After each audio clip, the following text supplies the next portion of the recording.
Sinister, directed by Scott Derrickson, operates as chaos but from structure. Everything unfolds in an orderly way that makes the outcome feel inevitable. This approach creates a lingering unease that stays with the viewer long after the film ends.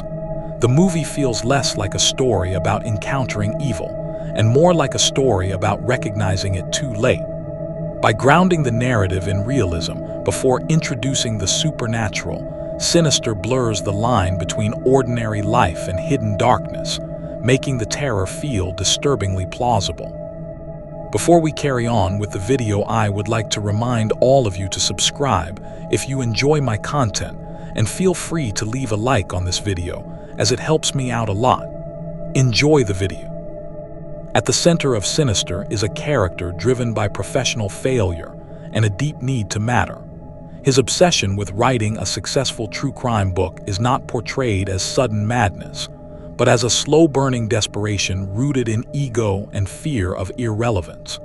He convinces himself that moving his family into a house with a dark history is a reasonable sacrifice for long-term success. This self-deception is crucial to the film's message, because it shows how easily people justify dangerous decisions when they believe the reward will validate them. The horror grows not because he is unaware of the risks, but because he chooses to minimize them. The film suggests that obsession narrows perception, transforming warning signs into inconveniences and ethical concerns into obstacles to be ignored. The family in Sinister serves as both the emotional core of the story and its greatest moral test. The protagonist repeatedly frames his actions as being for his family's benefit, yet his behavior consistently places them in harm's way. This contradiction is never resolved, and that tension is what makes the film emotionally unsettling. The family dynamic feels realistic, which makes the consequences of his choices more disturbing. The film quietly critiques the idea that good intentions excuse harmful behavior, showing that responsibility is defined by outcomes rather than motives. Love alone is not enough to protect people if it is paired with denial and pride. The horror deepens as it becomes clear that the family's vulnerability stems not from external forces alone, but from the trust they place in someone who believes he knows better than everyone else. One of the most powerful ideas in Sinister is that watching is not a neutral act. The discovered recordings are not simply evidence to be analyzed. They function as a gateway, drawing the viewer deeper into danger. Each viewing feels like a violation, as if the audience is witnessing something forbidden. This transforms curiosity into a moral risk rather than an intellectual one. The protagonist's role as an observer becomes inseparable from his role as a participant, suggesting that some knowledge cannot be safely possessed.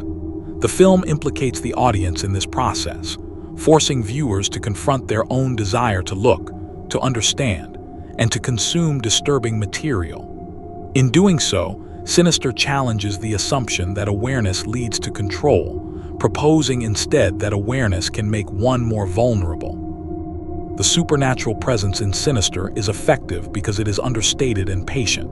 It does not dominate the narrative through constant appearances or detailed explanations.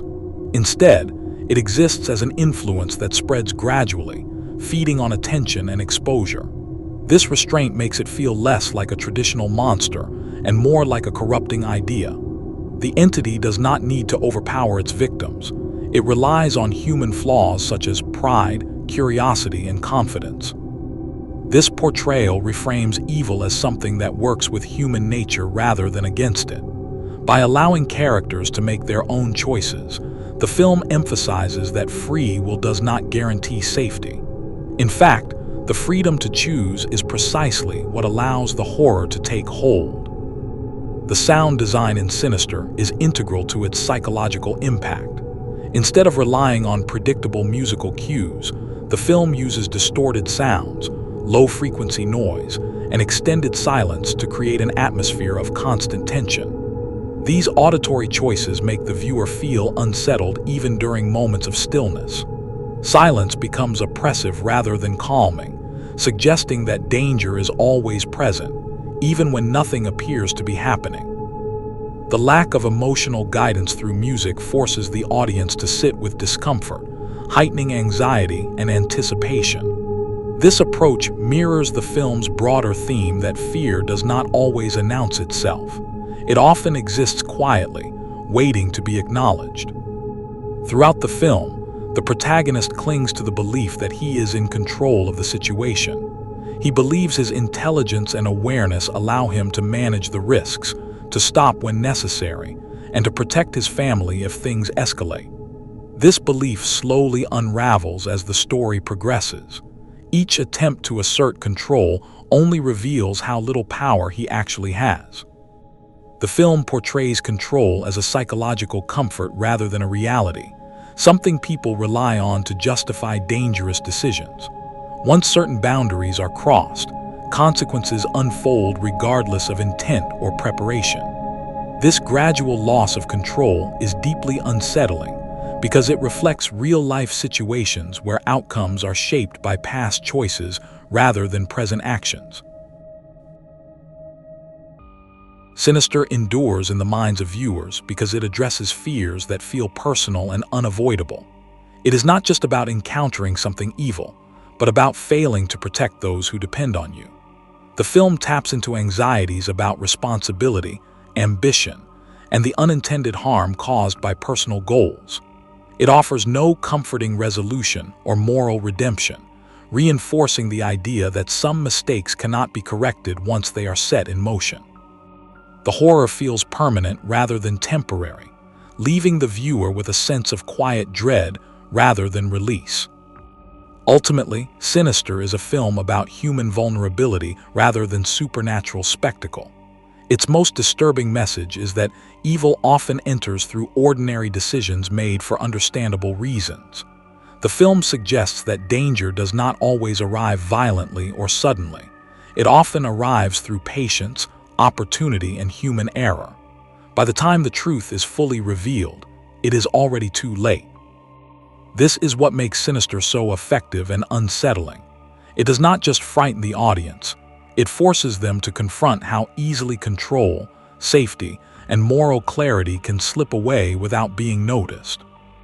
Thanks for watching.